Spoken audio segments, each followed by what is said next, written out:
welcome to a new episode of Carolyn Talks. This is the podcast / YouTube channel where I, your host, Carolyn Hines, film critic and journalist, speak to film creatives around the world about their work, the industry, and what inspires them. And this is one of my special interviews for the 2024 South by Southwest Film Festival. And I'm here with the creative team for the film, The Black Sea. I'm joined by directors Crystal Moselle and Derrick B. Harden, who also stars in the film as Khalid, and producer Izabella Tsenkova to talk about this film. Thank you so much for joining me to talk about it. Thank you. Thanks for having us. So my first question is Bulgaria. So that is I think that is probably one of the most unlikely locations for a film like this, because, you know, most people will want to focus more on like Western Europe, perhaps like Paris or Italy, you know, or somewhere a little bit more well-known demographically to like the Western audience. But I thought Bulgaria was an interesting choice because it's in Eastern Europe and you're right on the coast of the Black Sea in a small coastal village. So talk to me first about selecting that location for a film like this. Well, everyone has seen Western Europe, has been to, you know, it's been overdone. So these guys. Also, she is Bulgarian. Izabella is Bulgarian. And so, that small coastal town is very much a place. It's a place I've spent a lot of time in the last 20 years. And have a lot of friends and community there. But yeah, I mean, you know, Crystal and Derrick, we all travel a lot, and they don't always travel in the most like you know, common places. Yeah, and we like to go places that there's no Americans. I feel you.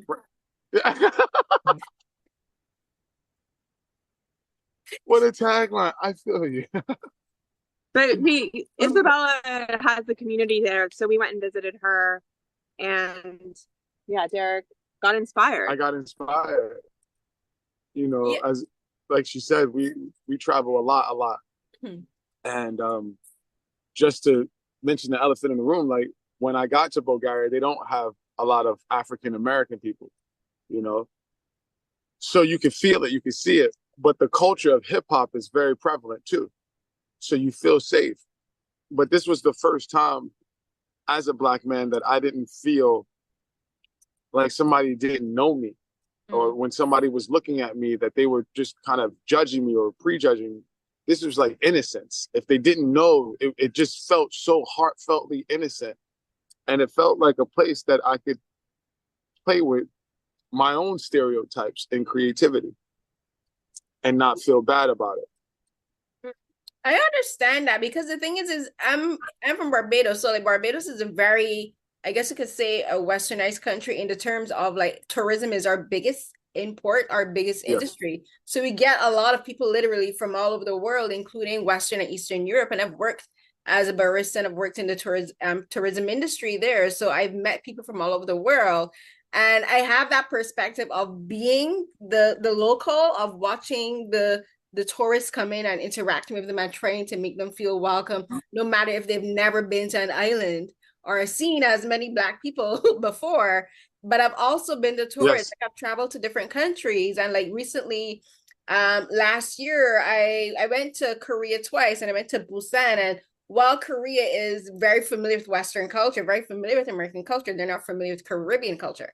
So like I was in an area where I'm not even exaggerating, where I could be the only Black person in my circle, in my line of visibility, right? And then if they ask me, someone would come up and ask me, oh, like they'd assume I'm American, you know? They never think outside of America. So I'd be like, no, I'm from the Caribbean. They're like, Caribbean?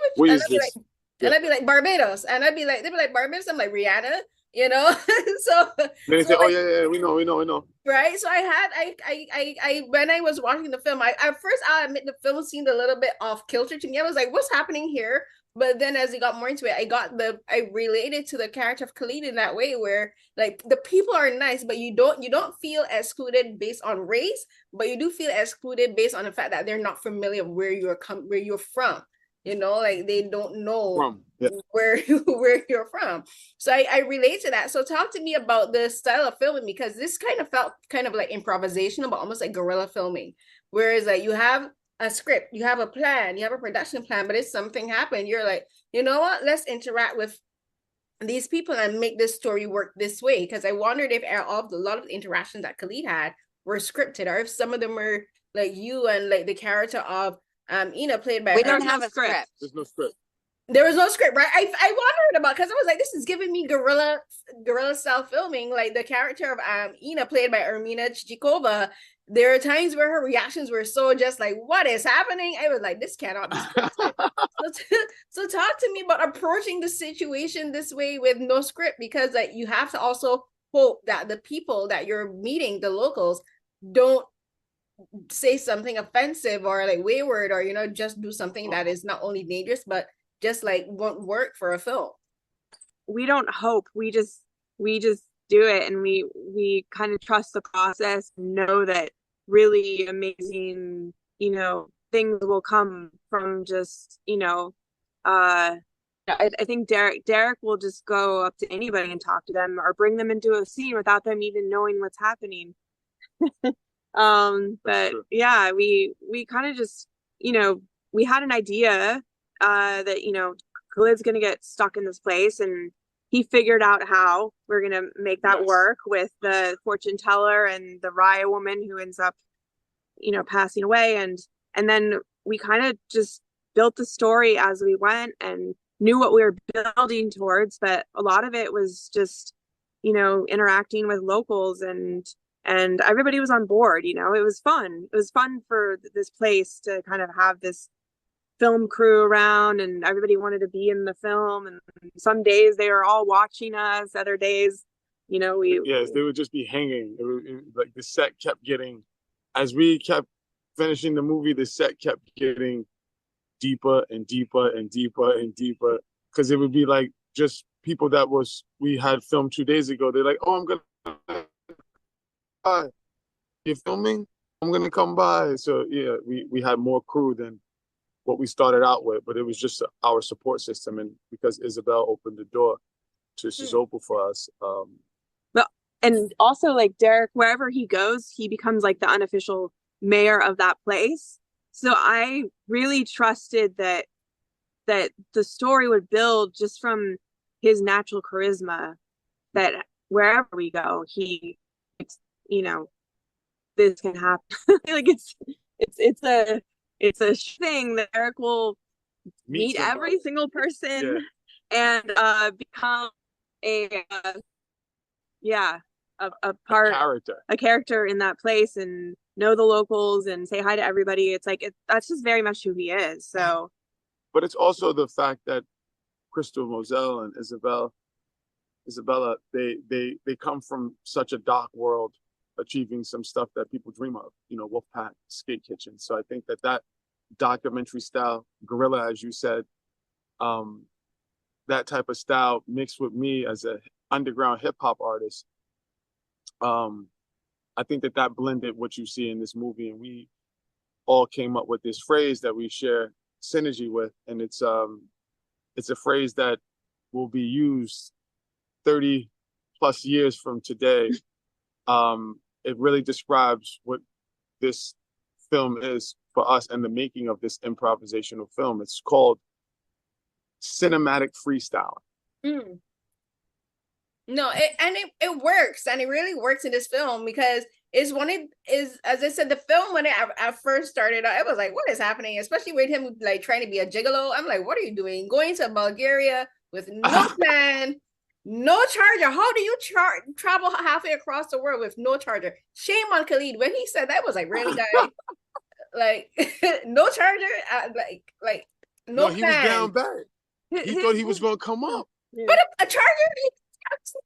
Yeah, you thought he would have one. Yeah. And an iPhone charger at that. Like, come on now. He quit his job. He was ready. Was he though? No, he was not ready. He was not ready. Yeah. I love how you're getting scolded. Yeah, she said, was he though? Yeah, he was not ready. Because the thing is like, and the film is kind of like that, like where, as you said, because you didn't have a script, you didn't really have a set plan for how things would roll out.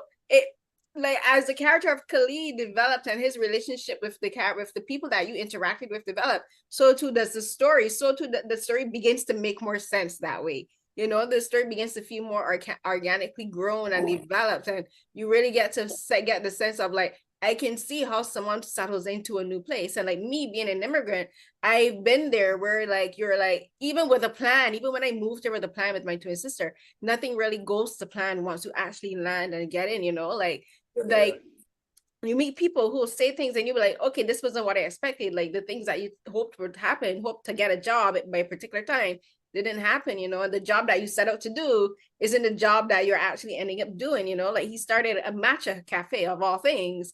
And I thought that and I thought it was really interesting. And something I want Izabella to talk on is, and both you and Izabella to talk on, is the similarities in culture where like no matter where you go, there are things culturally similar that you can have with people. Like for instance, like the princessa. I'm like, I grew up in Barbados, and that's something I still eat today.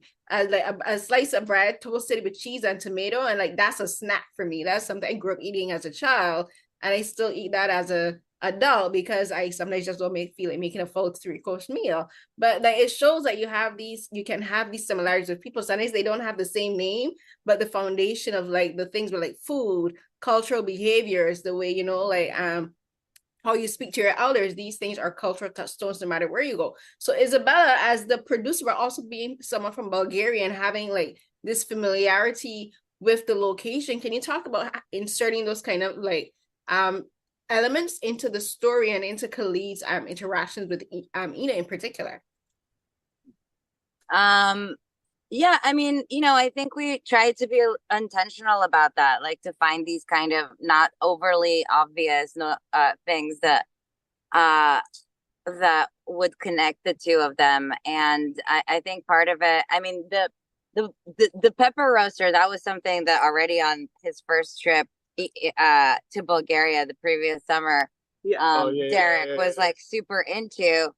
And you know, even I think like every Bulgarian actually really cherishes like the pepper roaster. You know, it's a thing. Yeah.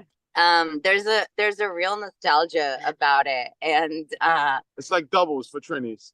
So it is truly. So we were kind of looking for these kind of little elements that would underline the commonalities, you know, rather than the differences. And yeah, I think they just kind of happened naturally. I mean, as part of the improv process too, just seeing how, like for them, seeing how things are done there or how people react to things. And then yeah. No, the discovery was, you know, everything kind of just fell into place. And I think because we've done documentaries before, you know that there's always a story in everything that you can find something, you can find a story. And then, you know, it's like the little details of the comedy, be like, oh, that's perfect, you know, let's include this. We were trying to find the similarities within the cultures that we could bring out. But, you know, I think Izabella already said that it's just like the subtleties was really and like you were saying, it was the communism versus the welfare kind of theory. It's like Black Americans grew up very in a communist union. That's they grew up like communists because they, you know, in theory, you have to wait online for everything. So if you were on American welfare system, you know, the cheese line, the milk line, the food stamps line. So it was very parallel to what, you know, people that had to live through communism went through. And, you know, I think that, I mean, in some way there is, you can draw a comparison between like Bulgaria, like these smaller Eastern European like countries and African Americans experience in America, because, you know, they're like, Bulgaria is one of the poorest countries in the European Union. Like I think Bulgarians suffer in like a self-esteem because they have been, you know, like, because of that, because they are the poorest, because they've always, you know, they've always been kind of ruled by somebody else, and it's, I think you can draw similarities with 100%. the African American experience, and I think that was like the underlining connection between Ina and Khalid in the film. Like we're both underdogs. Yeah. You know, like we both trying to come up. And having to gain the self-confidence to that. make just even a small dream come true, making a small little place. And I think that, you know, Khalid like was able to empower her, and, you know, she gave him the space to do his thing. So I think one of the greatest storylines in this movie for me is that I never told you this, but is that Ina is a shop renter. She's not a shop owner. Right. So and Khalid, he doesn't even have a shop. He's acting like this is his shop. This shop is Ina she can lose this shop any day, and so can Khalid. And I like that they operate as if something is theirs. Right.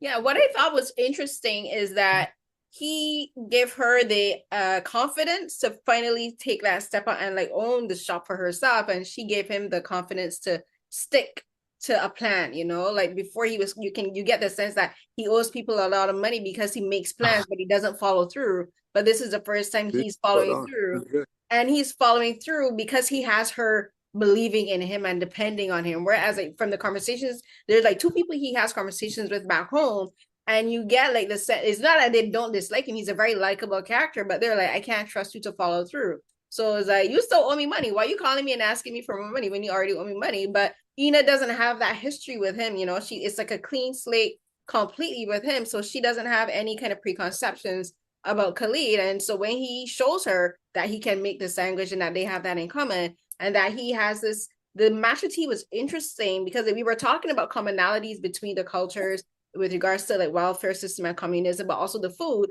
But I thought it was interesting that the thing that's bringing them closer together is something that is not native to either of their cultures, which is matcha tea, which matcha's from Japan, you know. And he's showing her how to make this thing that she is not really familiar with. Like, she has matcha, but it's like not real matcha. It's like, what is that, powder? Like, I don't know what it was, but he right, and he knows how to make it because he goes and takes the broom and he takes the whisk, because for matcha you need a very special whisk that's usually made from bamboo to make it. And he finds the tools and he makes it, and he proves to her, I can do this thing, you know. And it's to some people it might be just a simple cup of tea, but for him it's like, no, I'm showing that I have the knowledge and the ability and to find the tools that I need to make this dream come true, right? And I think that's what really it gets her to listen to him, because this one thing is where he shows her that he has ingenuity, you know, and he's able to think quickly on his feet. No mind that broom was not clean. I don't care what he said. That was a yard broom.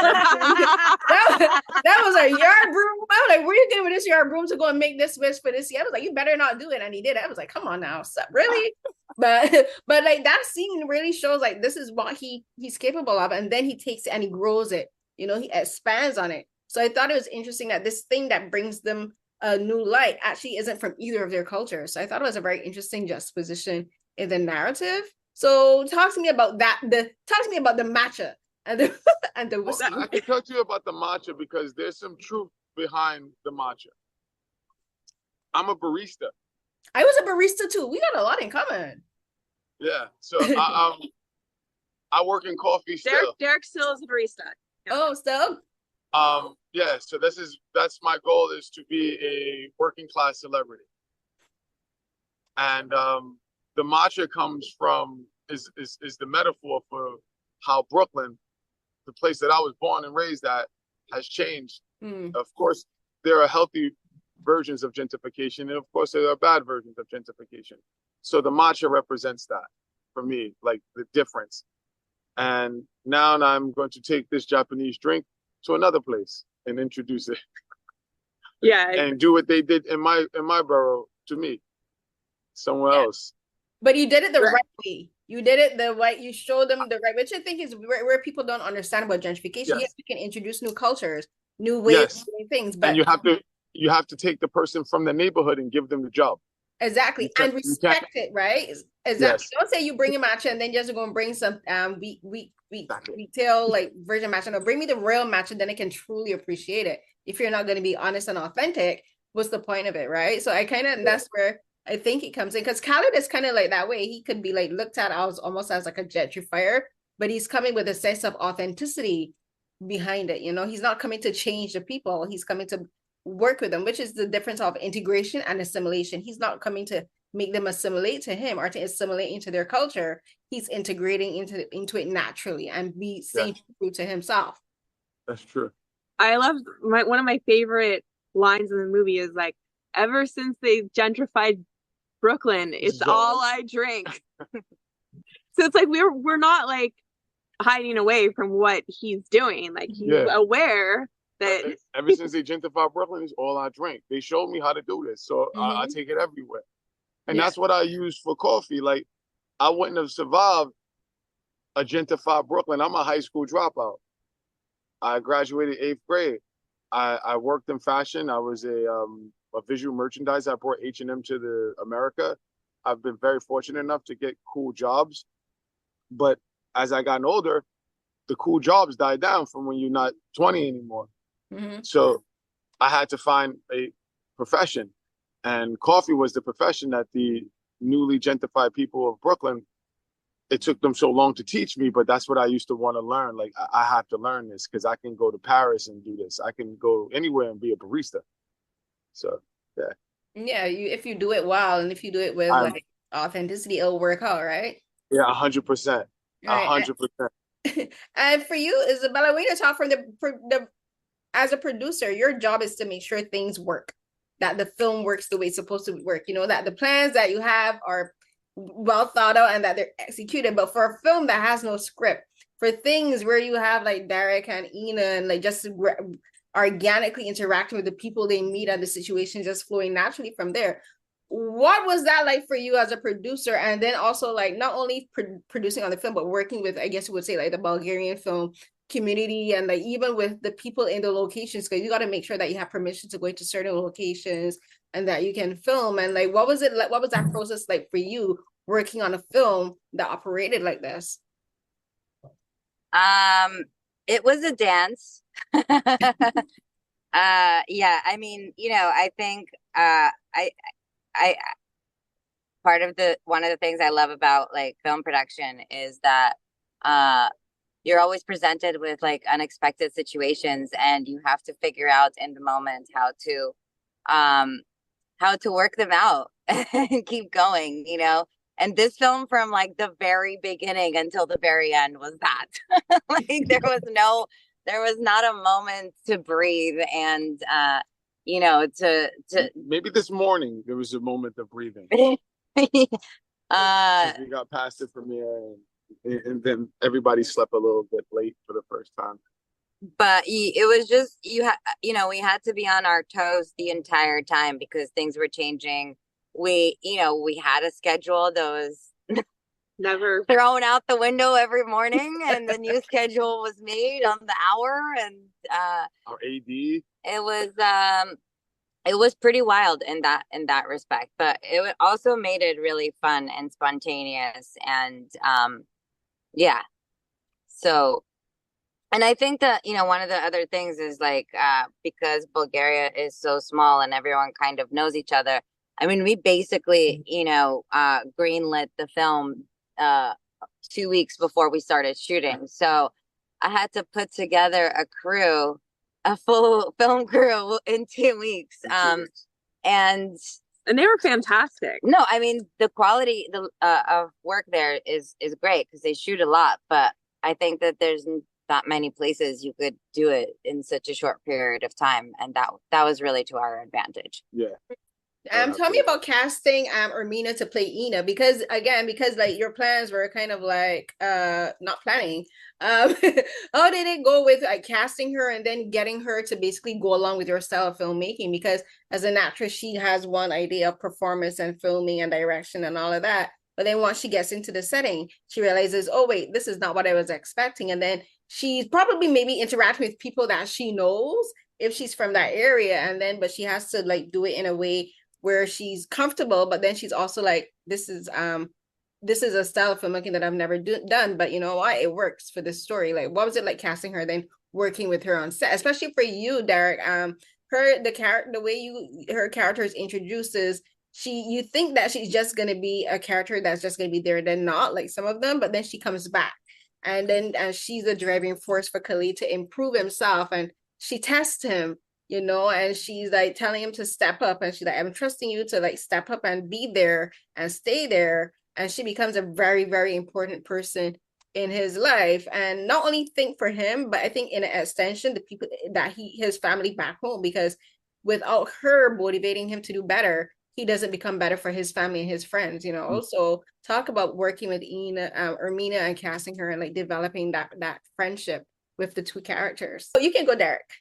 Oh, okay. I mean, we did some rehearsal, just like in Crystal's way of seeing if chemistry test. And but she was the only one running for the part. Yeah. And we kind of, we even like talked with her about like her personal experience and worked that into the character. So, but go on. Yes.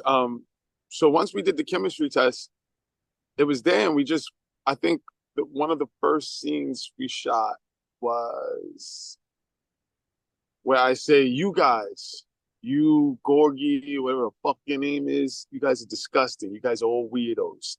That was the scene. That was the first shot of the movie. That's the first scene we ever did. So that was a chemistry test. That was the chemistry test. We used it in the movie. I mean, I was like, go your way. Go your way. We instantly, like the minute they got together, like we're just like, you're hired, And she was so open to the process. I mean, it's hard. She's never done like an improv movie before, and it's challenging and exhausting. And she's fantastic.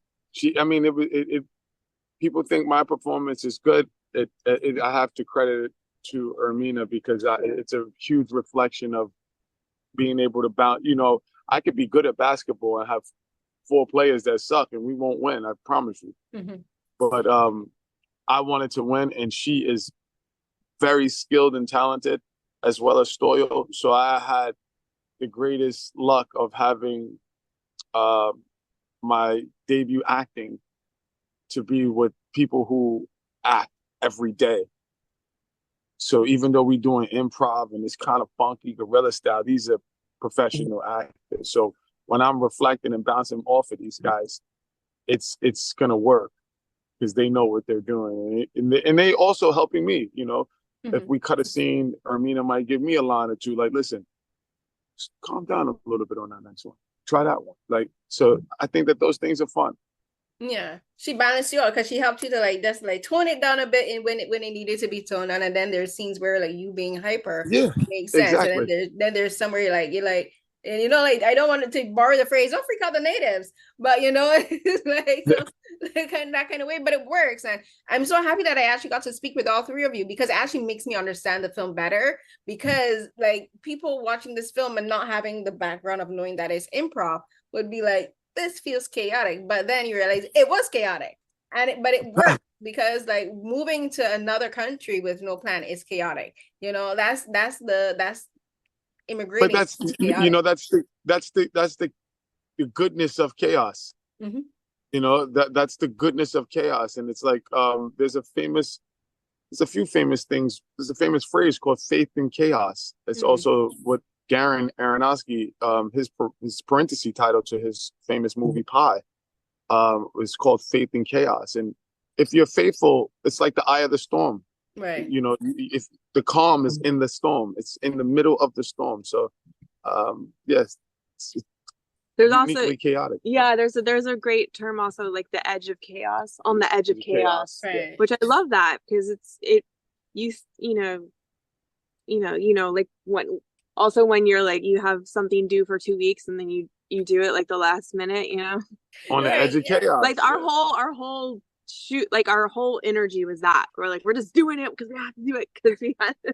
Yeah, but you can find order in chaos, right? And at the end of it, you 100%. get a complete movie. So like, I guess 100%. it's like that. You found the order within the chaos, made it work for you. Thank you so much, all 3 of you, for speaking with me. The film is like I'm getting better at seeing. I'm like, okay, this plan works. I'm like, this makes sense now. The film makes sense, and like, this is just life, like you can't plan everything. And I think that's one of the thing the film is teaching is like you can't plan everything. Like if you go with the flow, sometimes the flow will take you where you need to go. But again, thank you so much for joining me and for talking about the film. You so much. Thank you. Thank you. Nice to meet you. It's nice to meet you, and thank you for your feedback. This is amazing.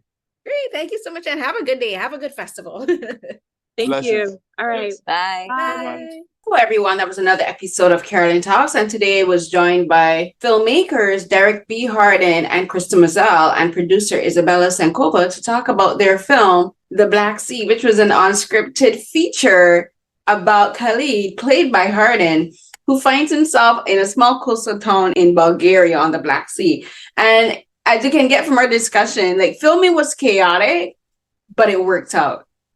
They found the order in the chaos, and I loved having that observation from them and coming to that revelation myself, not only watching the film but being able to understand it the more I spoke to them. And sometimes that's one of the reasons I like talking to filmmakers, because sometimes I'll watch a film and I'll be like, I don't get it. I see where you're going, but I need some context and some explanation. Then once I get the explanation, then it makes sense, and then the film really does make sense. And it is very true to life for a lot of people when they move just ups and suddenly move to a completely new country, even a new city in the same country where they live, but like they're completely unprepared and they don't know the environment, they don't know the people, but they have to find their way around. And the film perfectly captures that. It's a bit chaotic in the fact that the things that Khalid experiences and the things that people say to him and do are like, what on earth is happening here? But it works out, and I love how like Derrick spoke a bit about the gentrification and how the character of Khalid could be kind of seen as a gentrifier, but the way that he does it is he integrates instead of assimilates, as we talked about in the interview. So it was great to speak to them about the film, and I really appreciated their insights in it, and I hope you guys enjoyed this interview. I certainly did. And I just think it's a really fun and a very unique film. And if you get a chance to watch it. You can go to their Instagram page for information, and the Instagram page is just the @ the Black Sea Film. And that's where you can follow them and get updates on the film. Of course, you can follow me on Instagram and Twitter @Carrie, CNH12. That's CARRIECNH12. You will find this podcast episode in video format if you'd like to watch it on my YouTube channel. That's youtube.com/@Carolyn_Hines. Find this and many other interviews that I've done for different film festivals, and then for independent interviews that I've done just sometimes out of curiosity. Like when I get publicists reach out to me and say, would you like to interview this person? And I'll be like, sure, I'll do it. But then sometimes I'll reach out to the publicist and say, I'd love to interview this person. And that's how it goes. That's how my channel works. And that's how my work as a film critic goes. And it's so much fun for me to do all of these different interviews with different people from all over the world about different stories. There's so many stories being told. And that's something that I love being able to discover and sharing with my listeners and my audience and the people who read my pieces and even follow me on Twitter. If you'd like to see more of my work that's in written format, like interviews, op-eds, film analysis, film reviews, and TV reviews, and other pieces that I've done, I'll go to my R3 page. That's r3.com/Carolyn Hines. I call it my digital portfolio. So you'll find links for all of that there, as well as for So Here's What Happened podcast and my Asian drama podcast, Beyond the Romance. And you can find those on Acast as well. I haven't published anything for Beyond the Romance in a while. I'll get to it this year. That's one of my goals for this year. I just need to plan a bit better and come up with a schedule. I'll finish here. So until the next episode of Carolyn Talks, everyone, stay safe. Bye.